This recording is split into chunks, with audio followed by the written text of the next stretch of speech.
com o Arenão, já estou rouca, mas vamos lá. Hoje o Arena está especial, amém? E nós vamos falar sobre veneno mortal. Eita! Eu falei, anos 90 está na moda, então eu estou na moda também. Nasci em 82, vivi os anos 90. Quem quiser consultoria, é só me ligar, passa um zap, tá? Anos 90 comigo mesmo. E aí, o nosso grito foi show, time Esquenaz arrebentando, mas meu marido é playboy. Eu sou de favela. Vamos mudar um grito, que versão agora de rock não dá. Vamos fazer no próximo uma versão de funk, né? Eu inaugurei o Cassino Bangu, gente. Não está dando, não. Né? Ele era playboy, ele não entrava lá, não. Vamos lá. Então, veneno mortal. O que é isso? A nossa linguagem... Amor, estou falando de você. Eu falei que você era playboy de Bangu. Eu era favelada. Eu ia para o cassino, gente, e ele não ia. Ele não sabe o que é baile funk. Consultoria de baile funk é comigo, porque eu quase fundei o cassino. Eu e o Bangu surgimos juntos. Então, eu estou falando aqui sobre veneno mortal. Tudo que sai da nossa boca, tudo que a gente fala é um veneno, pode ser um veneno para o outro. Mas, se nós aprendermos como nós devemos nos comunicar, nós fazemos uma comunicação positiva. Então, o que a Bíblia fala disso? Ela fala... Será que vai dar para projetar? Deixa eu abrir aqui. Então, aqui no livrinho vem um exemplo. Se você coloca um telefone sem fio... Quem já brincou de telefone sem fio aqui? Você começa falando uma coisa aqui, né? Não dá para a gente fazer por conta do Covid. E, no final, sai outra coisa. Quem já se sentiu assim? Que falou uma coisa, expressou uma coisa, e, no final, a pessoa ouviu outra, entendeu outra. Então, a falha na comunicação, a falha na forma de falar, muitas vezes nos magoa, nos fere e fere a outra pessoa. A nossa palavra, ela pode ser um veneno mortal. E uma das coisas que eu aprendi, eu me converti, assim que eu me convertia, eu era uma pessoa muito agressiva na forma de falar. E eu e minha mãe tínhamos muitos embates. Não está filmando isso não, senão ela vai ver lá na casa dela. Filmando? Então, não vai dar para falar da minha mãe. Vou falar assim. E aí, a gente tinha muitos embates. Eu discutia muito com ela. E a primeira coisa que eu aprendi quando eu me converti, na adolescência, era que eu precisava mudar a minha comunicação para alcançar as pessoas que eu amava. Então, se você quer que a sua família se converta, mude a sua forma de comunicar. Eles vão vir da mesma forma que eles iam antes. Eles vão falar com você da mesma forma que eles falavam antes. As brigas serão as mesmas, mas você é o que faz a diferença agora. Da sua boca não sai mais veneno. E nós tínhamos muitos conflitos. E eu decidi me calar. E eu decidi falar só de Jesus para minha mãe. Então, aquele embate que nós tínhamos antes, aquele fight, né, aquela guerra, aquele conflito, ele mudou. Porque agora ela falava e eu pregava para ela. E aí ela falava e eu pregava para ela. E eu brigava com a minha irmã, e aí, quando ela implicava comigo, a minha irmã, a pastora Carla, eu pregava para ela. Escolha o canal que você quer ter com as pessoas que você ama. Que da sua boca, não importa, mas eu me converti hoje, eu fiz o revisão agora, não importa. No primeiro dia eu aceitei Jesus, eu não tinha ido para a revisão, eu não tinha me batizado, mas eu escolhi Jesus. Eu não conhecia a palavra, mas eu sabia o que Jesus fazia. Todos nós sabemos, mesmo antes de aceitar Jesus, que Jesus não é um homem que iria discutir com os outros, que iria humilhar as pessoas, que iria ferir as pessoas com palavras. Jesus é um homem sábio. E quando você aceita Jesus, quando você quer seguir o caminho de Jesus, você faz as escolhas que Jesus faria. Não minta para você mesmo para poder fazer o que você quer. A gente mente. Eu não conheço. Eu só fui para a igreja 2 vezes. Eu só tinha ido uma vez para a igreja. Eu aceitei Jesus. E a minha linguagem virou uma linguagem de amor. Eu falei, eu quero falar de Jesus. E isso vai te levar a outros níveis na sua vida. Não vai te levar a converter a conversão da sua família, como foi o meu caso.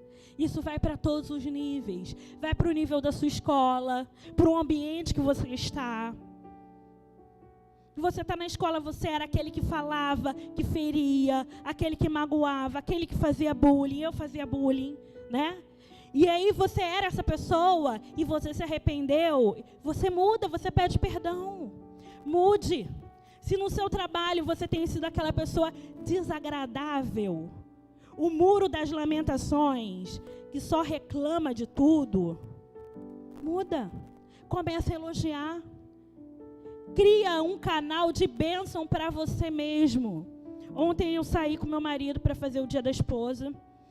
E nós estávamos conversando. Eu falei, poxa, quando eu conheci uma pessoa, hoje ela tem 60 e poucos anos.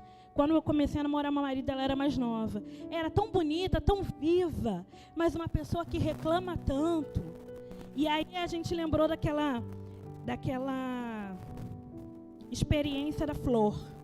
Uma flor que você plantou e outra flor. E eles começaram a falar muitas coisas ruins para uma planta e muitas coisas boas para outra. E cuidaram das duas plantas da mesma forma. A planta que ouviu só elogio, ela cresceu. E a planta que não ouviu, que só ouviu palavras ruins, ela morreu. E eu falei para o meu marido, nossa, mas aquela pessoa realmente só fala coisas ruins, traz um ambiente, escolhe ver o lado ruim de tudo. E aí, a gente, fisicamente, ela está muito abalada. Ela não vive uma vida diferente da minha. Mas o seu olhar deve ser bom. Você não pode medir os outros pela sua dor. E às vezes a gente fica amargurado. E da gente não flui o rio de água viva. Flui um rio de águas amargas. E a gente começa a ferir aqueles que estão ao nosso redor. A magoar as pessoas que nos amam. A tratar mal aqueles que nos querem bem. Pode ser que eles estejam agindo da forma errada. Mas você sabe que eles estão querendo fazer o melhor para você. Então, aprender a ouvir o outro também foi uma coisa que eu aprendi caminhando com Jesus. Escuta o outro. Às vezes a gente tem tanto problema que a gente só quer falar. Coloque seus problemas no altar e estende a mão para o outro que Deus vai cuidar de você. É isso que a gente faz na nossa liderança. Né? As pessoas acham que pastor, que líder, que diácono não tem problema. Tem todos os problemas iguais. A Bíblia fala que no mundo tereis aflições.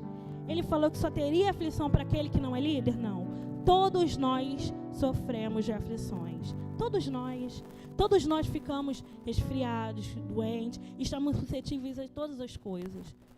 Mas o líder, ele escolhe colocar a dor dele no altar e cuidar da dor do outro. Esse é um canal de amor e de empatia. É ouvir o outro, é escutar o outro, é caminhar com o outro. O cristão de verdade, ele precisa fazer isso. E não importa. Lembra que eu falei? Não devemos mentir para nós mesmos. Não importa quanto tempo você tem de evangelho. Não importa se você aceitou Jesus hoje. Escolha fazer o certo. E você vai colher a 100 por 1. Escolher fazer o certo e colher o que Deus tem para você. É uma escolha. É dolorido a gente, muitas vezes, ouvir coisas, né? Quando eu me converti, meu pai falava assim. Meu pai falou para mim, Raquel, você é ex o quê? Porque todo crente é ex.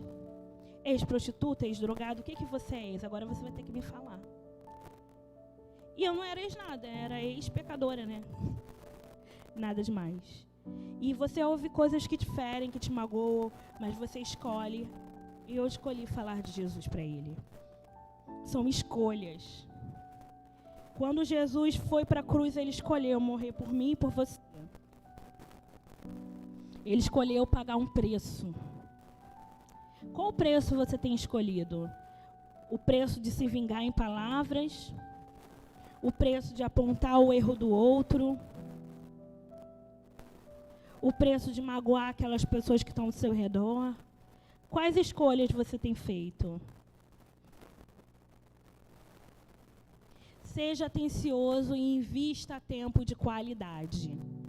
Eu falei, né, que eu fiz o Dia da Esposa com meu marido, e a quarentena intensifica todas as coisas, né? Então, nós ficamos realmente em casa todo o período da quarentena. E eu não trabalhei, nem ele. A gente ficou online e nossos filhos online. E a gente viveu um tempo só, gente. E para muita gente foi difícil, porque conviver 24 horas ali... eu falei para meu marido, foi o melhor tempo que a gente teve, porque nós alinhamos a nossa comunicação. Então, o tempo de qualidade é alinhar a comunicação. É quando você pensa, poxa, aquela pessoa falou aquilo por quê? E aí você escuta, poxa, mas o meu pai está me tratando assim por quê? Será que ele teve uma vida tão difícil que a linguagem de amor dele tem sido essa comigo? Cobrança? Que ele tem tanto medo que eu viva uma vida dissoluta que ele me cobra demais? Será que é amor? Alinhe, dê tempo, ouça, observe, não seja precipitado. Isso foi uma bênção a quarentena pra gente. Eu falo que o que falam aí fora no mundo, que os casais, a maioria dos casais, né, na China, o índice de divórcio foi muito grande depois da quarentena. Quem estava em Deus aproveitou a oportunidade para alinhar.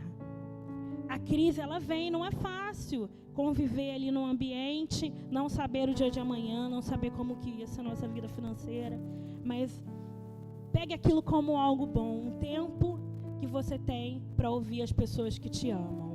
E não há ninguém no mundo, né, que te ame mais que Jesus. Então dê tempo, tenha tempo de qualidade com Deus, para que você tenha tempo de qualidade com as pessoas que estão ao seu redor.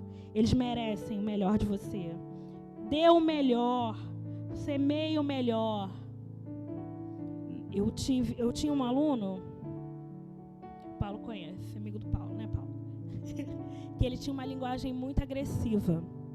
Muito agressiva. E aí eu comecei a pensar por que ele agia assim.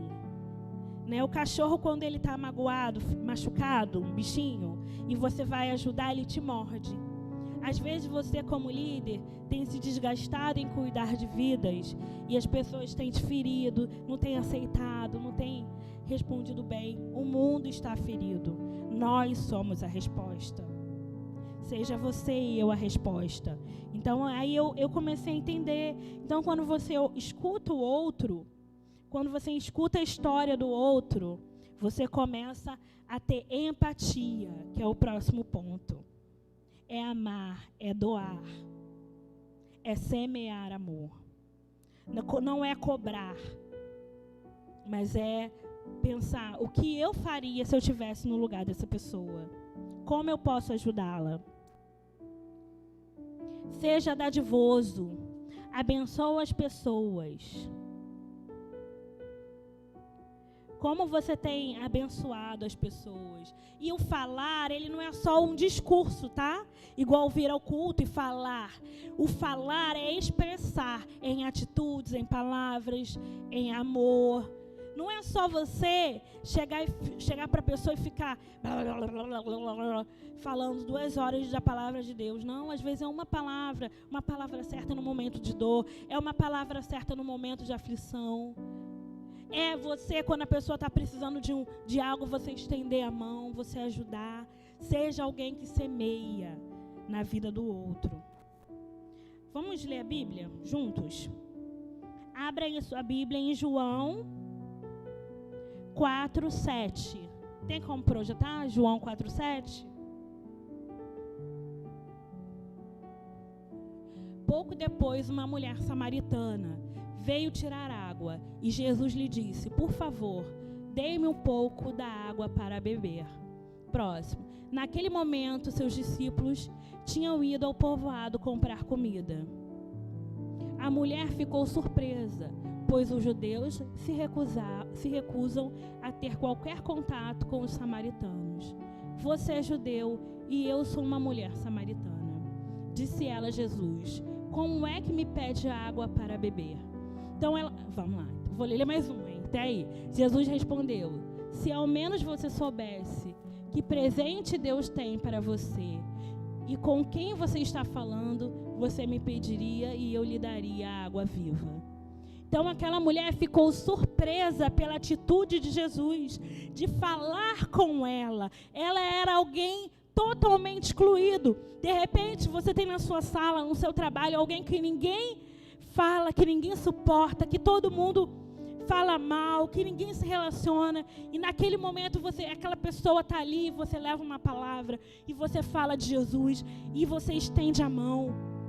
Ande mais uma milha, caminhe mais um pouco, seja generoso. Nós viemos de uma geração, todos nós somos da mesma geração, estamos vivos. Nós somos de uma geração onde o egocentrismo fala mais alto. Eu estou cansado. Eu vou lá ligar, eu vou buscar alguém, eu vou falar de Jesus. A gente está cansado, a gente só pensa na gente. A gente quer tudo para ontem. Mas a pessoa generosa, a pessoa que ama, que acolhe, que escolhe semear, ela se parece com Jesus. Ele estava num caminho e ele foi para o outro caminho para encontrar aquela mulher. Se você quer prosperar no seu emprego, se você quer ser bênção na sua profissão, seja ela qual for, seja generoso, ame o próximo, estenda a mão, que você vai colher isso em dobro, porque você está servindo a Jesus.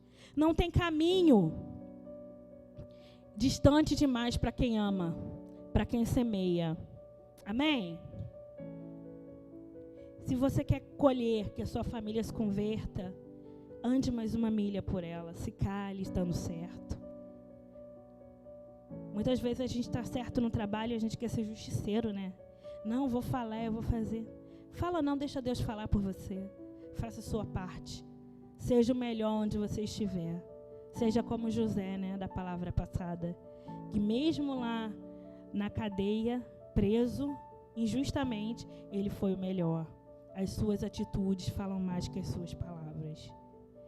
Quando nós agimos em amor, com o nosso coração reto em Deus, a nossa linguagem ela é correta. Eu sou uma pessoa muito animada, né? Eu acordo animada. Minha irmã falava assim: ai, Raquel, pelo amor de Deus, já acorda toda feliz, acorda, me deixa um pouco. Me deixa um pouco. É minha linguagem, né? Eu acordo muito animada. Às vezes a minha empolgação não é forçada e parece. É natural, é meu. Deus me deu. Glória a Deus, obrigado, Jesus.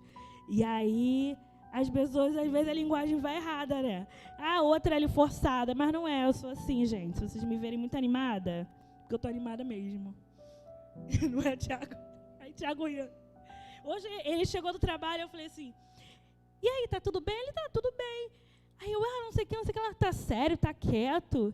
Eu acho que eu que estava animada demais, com não sei com o que, né? Que Deus me fez, né? Com esse 220. Então é a minha linguagem. Às vezes eu tenho que ficar mais calma, ouvir o outro, esperar. É aprender, é caminhar, é ceder. É entender, respeitar o limite do outro. Essa é a linguagem. Não seja um veneno. Não seja maldoso, malicioso. Não seja alguém que espera o pior de todo mundo, que fica com o pé atrás nas pessoas. Seja alguém que realmente fale da palavra de Deus. Haja, né? Que às vezes a gente não consegue falar em certos ambientes, mas que haja como Jesus agiria. Escolhendo sempre a palavra certa. Não é ser bobo, né? Jesus, ele não era bobo. Ele sabia dar de acordo com o que cada um merecia. Mas escolha ser o melhor. Às vezes a gente tem que ser o pior da mesa. Eu escolhi ser o pior da mesa, aprender e crescer, e semear, e voltar, e recomeçar. Aprender com vocês, né? Vocês aprendem comigo. Quando a gente começou a dar célula lá atrás, era isso. Era olhar no olho, ouvir mais a resposta do que falar. Quando eu comecei a dar célula, era assim. Escuta mais. Escuta as respostas. As respostas são mais importantes na célula do que as perguntas. Porque as pessoas valem muito mais. Então, eu cresci assim. Ouvindo, discípulo, escutando as pessoas. Escute seu filho, seu amigo. Sabe, porque hoje as pessoas podem não dar valor para você.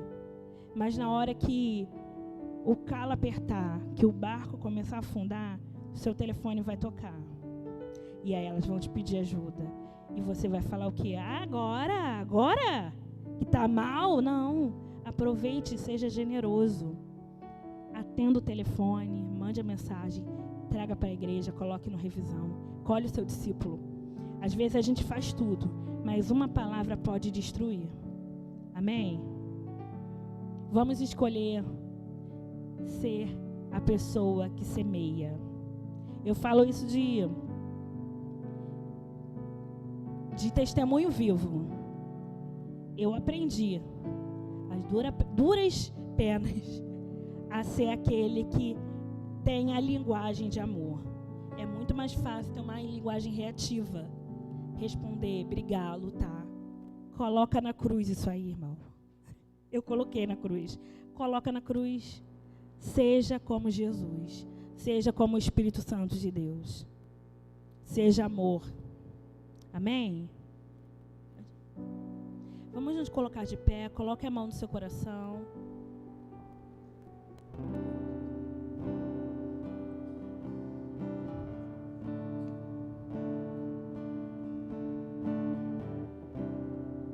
Vamos orar?